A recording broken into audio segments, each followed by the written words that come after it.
Nazi Germany is perhaps more infamous for its weapons. The Luftwaffe operated from 1933 to 1945, but its foundations were laid years earlier through quiet training programs in the 1920s. Many aircraft designed during the interwar period were still flying when war broke out. This list focuses on those that actually saw action. No forgotten trainers or experimental designs. Just the aircraft that flew, fought, and killed during World War II, the true machines behind Germany's deadliest air power. And in this video, we'll look at every single one of them. So, let's start off this journey with Messerschmitt Bf. The beast became the backbone of Germany's fighter force from the start of World War II until the very end. Designed by Willy Messerschmitt and Robert Lusser in the mid-1930s, it was originally built for speed and interception, but later adapted for a wide range of roles, including ground attack and reconnaissance. It featured advanced engineering for its time, including an enclosed cockpit, retractable gear, and a liquid-cooled V12 engine. First flown in 1935, it entered combat during the Spanish Civil War and remained in service through 1945. With over 34,000 built, it became the most produced fighter in history. Some were even built in Nazi camps using forced labor. German aces like Erich Hartmann, who achieved 352 kills, made their mark flying this aircraft. It flew on nearly every front and remained a serious threat despite constant Allied advancements. Few aircraft matched its longevity, and none shaped the Luftwaffe's fighter arm more. Focke-Wulf Fw 190. The Focke-Wulf Fw 190 provided German pilots with a powerful and dependable fighter that could handle combat from every angle. Designed by Kurt Tank and entering service in 1941, it quickly earned its place as a major Luftwaffe weapon. Its BMW 801 radial engine provided it with more lift and flexibility than the Bf 109, enabling it to carry heavier weapons for ground attacks without sacrificing speed or handling. In France and over the Eastern Front, the Fw 190 proved itself against Allied fighters, especially at lower altitudes where it often outperformed the Spitfire Mk5. It was strong, stable, and could take damage without falling apart. Late war versions extended their reach to high-altitude missions, though they came too late to shift momentum. Pilots respected it for its power and control, and it became a favorite for both air-to-air and ground combat. In every role it filled, the Fw 190 delivered results and never backed down easily. What do you think about that beast fighter? Messerschmitt Bf. The fighter was designed as a long-range heavy fighter, and while it struggled as an escort during the Battle of Britain, it found success in several other roles throughout the war. Built by Bayerische Flugzeugwerke, this twin-engine aircraft carried more firepower and fuel than the smaller Bf 109, giving it the range to reach distant targets. Though not agile in tight turns, its speed and weaponry gave it an edge when used tactically. It served as a ground attack aircraft, bomber, and destroyer, and later became one of Germany's most successful night fighters. With radar upgrades and added firepower, it played a major role in defending German skies against Allied bombing raids. Pilots like Heinz Wolfgang Schnaufer claimed over 100 kills flying it at night. While it couldn't hold its own in dogfights against faster Allied fighters, the Bf 110 stayed relevant through its adaptability, strong armament, and performance in specific combat environments. Messerschmitt Me 262. The Messerschmitt Me 262 was the world's first operational jet fighter, and nothing else flying in World War II could match its speed. Development began before the war, but delays in engine reliability and Hitler's decision to prioritize bomber roles slowed its arrival. When it finally entered combat in 1944, it changed everything. Powered by twin Jumo 004 turbojets, the Me-262 could outrun every Allied aircraft, and its heavy armament made it lethal against bombers and fighters alike.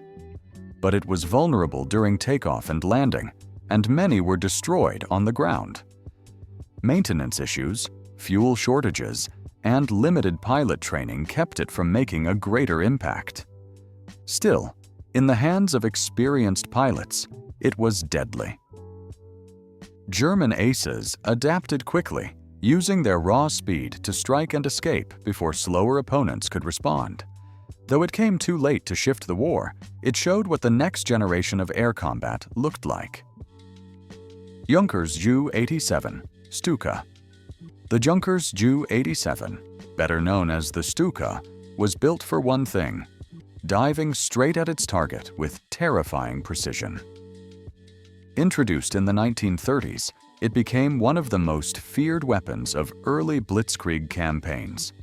Its distinctive inverted gull wings, fixed landing gear, and screaming sirens made it instantly recognizable and deeply unsettling to those on the ground. Designed for dive bombing, it used automatic pull-up systems to recover from steep descents, even if the pilot lost consciousness from the G-forces. The Stuka was highly effective early in the war during invasions of Poland, France, and the Low Countries. But its slow speed and weak defenses made it an easy target in areas with strong enemy air cover. Despite this, it continued to serve across multiple fronts, shifting to anti-tank and support roles. Pilots like Hans-Ulrich Rudel became legends flying it. The Stuka never evolved into a modern aircraft, but it left its mark on every battlefield it touched. Henschel HS-123. The Henschel HS-123 was originally seen as a temporary solution, an outdated biplane waiting to be replaced. But when the shooting started, this little aircraft earned respect in ways no one expected. It flew close to the ground, delivered strikes with precision, and stayed in the fight long after newer designs arrived. What it lacked in speed, it made up for in durability. It handled rough weather, damaged airstrips, and tough combat zones where fragile aircraft didn't last. Ground crews liked it because it was simple. Pilots liked it because it did what they asked. From Spain to the Eastern Front, the HS-123 kept proving it still had value. Even as late as 1944, commanders kept bringing it back when nothing else could do the job. It never got much attention, but in some of the most dangerous conditions of the war, this little biplane kept flying. And it didn't need a modern design to matter. Arado R-196. The Arado R-196 wasn't built for speed or dogfights. It was built to do its job quietly and get home in one piece. This floatplane launched from German warships and cruised above open water, keeping watch over enemy ships and submarines. Its structure was tough, stable, and reliable on sea landings, even in rough weather. Visibility from the cockpit was clear, making it ideal for scouting and gunfire coordination. It flew on missions from battleships like the Bismarck and helped support the Kriegsmarine wherever it was needed. The R-196 couldn't outrun fighters, and it wasn't designed to. Its strength came from consistent performance and low maintenance demands. Pilots trusted it to handle long patrols, and it continued flying right through the final years of the war. While many aircraft in the Luftwaffe chased innovation or speed, the R-196 simply delivered results, and sometimes that mattered more than anything else. Blohm & Voss Bv-138. The Blohm & Voss Bv-138 didn't look like most aircraft, but that wasn't the point. It was made to go far, stay in the air for hours, and do the kind of work few others could. With its long wings, 3 engines, and strange layout, it wasn't built to impress. It was built to last over open water. This flying boat carried out long-range patrols, submarine tracking, and mine-spotting missions across rough seas. It could land near U-boats, refuel on the water, and stay airborne longer than most planes of its time. Crews flew it in the Arctic, across the Baltic, and through storm-heavy skies, knowing it would hold up. It wasn't fast or sleek, and no one pretended it was, but it filled a gap that desperately needed filling. The Bv-138 was a working machine that did the job, stayed reliable, and proved itself mission after mission, without needing to look the part. Junkers Ju-52. The Junkers Ju-52 was never meant to be a warplane, but the Luftwaffe leaned on it from the first day of the war to the last. It began as a civilian airliner in the 1930s, but its strong frame and dependable engines made it a perfect fit for moving people and supplies under fire. It flew paratroopers into battle, delivered fuel and ammunition, and pulled wounded men out of burning cities. It wasn't fast and didn't defend itself well, but it kept flying. Mechanics loved its simple layout, and pilots respected how it handled rough landings in tight spaces. In places like Stalingrad, North Africa, and Crete, it made the difference between holding a position and losing it. Even when the skies were full of enemy fighters, the Ju-52 kept showing up. It wasn't flashy, but it did the hard work every day, and that's why it was trusted until the very end. Heinkel He 111. The Heinkel He 111 began life as a civilian transport aircraft, designed to fit the letter of post-war restrictions. But beneath that smooth exterior was a bomber ready for combat. Once reworked for war, it became one of Germany's main bombing platforms. It was used heavily during the invasions of Poland, France, and the early days of the Battle of Britain. It carried a solid bomb load and had enough range to hit targets deep behind enemy lines. But as the war dragged on and Allied fighters improved, the He 111's weaknesses became harder to ignore. Its defensive guns were limited, and it couldn't outrun much of anything. Still, it kept flying. It was modified for torpedo attacks, supply drops, and even experimental weapons later in the war. Crews flew it because they had to, not because it was ideal. And while its prime didn't last long, its presence was felt in every major campaign. Dornier Do-17. The Dornier Do-17 was one of Germany's earliest bombers in the war, recognized by its long, narrow frame that earned it the nickname, the Flying Pencil. It wasn't built for heavy loads or long distances, but it was fast, easy to handle, and hard to hit in the early years. The Do-17 first saw combat in the Spanish Civil War, and when World War II began, it flew over Poland, France, and Britain with speed and precision. It handled low-level bombing and could outmaneuver many early fighters, which made it valuable early on. But as enemy defenses improved, its limitations became clear. It carried a smaller payload than newer models, had poor protection, and struggled against better aircraft. Production stopped in 1940, but many kept flying in support roles. Even though it was quickly outclassed, the Do-17 had already done its part, playing a key role when Germany needed it most. Heinkel He 219. The Heinkel He 219 came late in the war, and not nearly in the numbers it should have. It was fast, heavily armed, and built specifically for night fighting. While most German fighters struggled in the dark, the He 219 was made for it.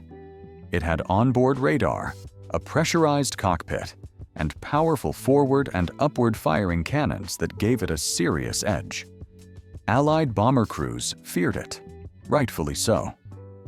On its first real mission, it shot down multiple British aircraft. Pilots liked how it handled, and many believed it was the best night fighter Germany had. But internal politics and delays kept it from being mass-produced. Fewer than 300 ever entered service, and that wasn't enough to shift the outcome. Still, in the air, it proved what Germany could do when design and need came together. The He 219 didn't get a long run, but when it flew, it delivered. Junkers Ju 88. The Junkers Ju 88 was never meant to do it all, but it ended up doing just that.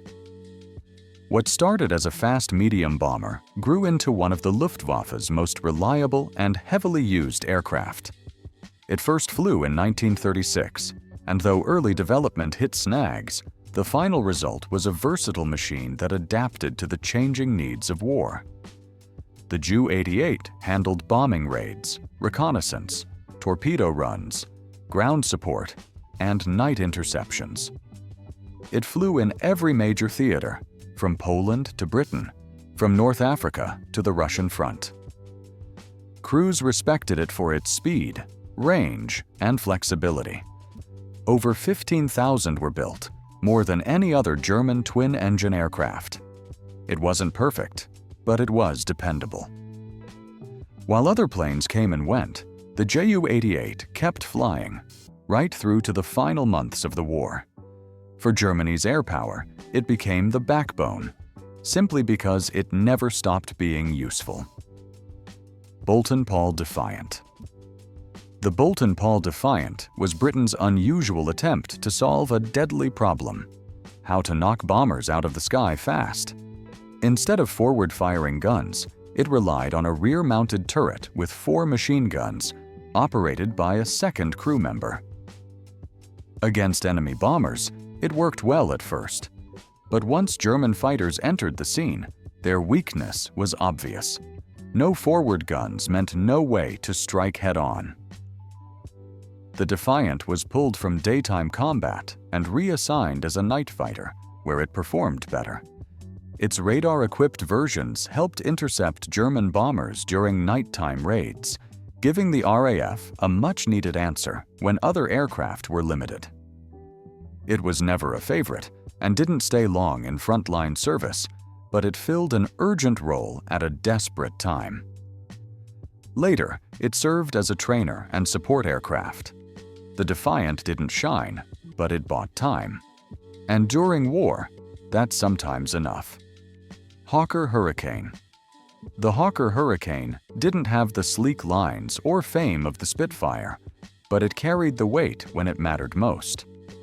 Entering service before the war, it was simple, rugged, and easy to fix, qualities that kept it flying when newer planes were grounded for repairs. During the Battle of Britain, it scored more kills than any other RAF aircraft, especially against German bombers. It didn't outfly the enemy in speed, but it took hits, stayed stable, and kept firing. As the war continued, the Hurricane was adapted for ground attack, carrier duty, and operations in harsh climates like North Africa and Burma. It wasn't flashy, but it was always ready. More than 14,000 were built, and pilots trusted it to get them home. The Hurricane wasn't built to impress. It was built to fight, to last, and to protect. And that's exactly what it did from the first day to the last. We hope you've enjoyed this video. If you did, then like and subscribe. We'll see you very soon.